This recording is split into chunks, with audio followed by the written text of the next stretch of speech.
ஆண்டவரால் ஆசீர்வதிக்கப்பட்ட அருமையான தேவ ஜனங்களே, இன்று நாம் வாசிக்கக்கூடிய தலைப்பு என்னவென்றால், பெற்றோரின் கடமை.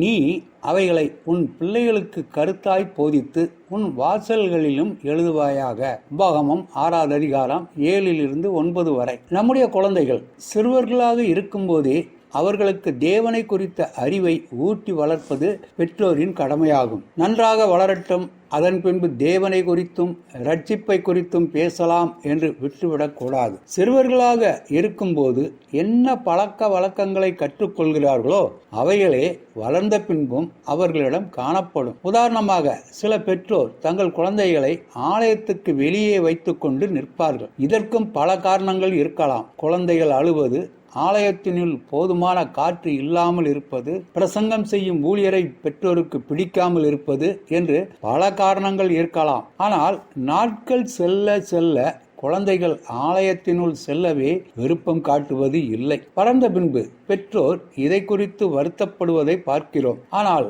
காலம் சென்று விட்டபடியால் பயனில்லை. சரித்திர காலம் முழுவதும் பெரிய பெரிய ஊழியர்கள் தாங்கள் சிறுவர்களாக இருக்கும்போதே இயேசுவை ஏற்றுக்கொண்டவர்கள்தான். D.L. மூடி, Charles Spurgeon, John knocks, John Wesley போன்றவர்கள் பிற்காலத்தில் பெரிய ஊழியங்களை செய்ததற்கு காரணம் இளமை காலத்திலேயே இயேசுவை இரட்சகராக ஏற்றுக்கொண்டதே ஆகும். அநேக ஆவிக்குரிய பாடல்களை எழுதி லட்சக்கணக்கான மனிதர்களின் உள்ளத்தை தேவனிடம் திருப்பிய ஐசக் வாட்ஸ் 8 வயதில் இயேசுவை ஏற்றுக்கொண்டார். இங்கிலாந்தை உலுக்கிய ஜோனத்தான் எட்வர்ட்ஸ் 7 வயதிலும், மிக அருமையான வேத வியாக்கியானம் எழுதிய மாத்யூ ஹென்றி 11 வயதிலும் இயேசுவை ஏற்றுக்கொண்டவர்கள் ஆவார்கள். உங்கள் குழந்தைகள் எப்படி?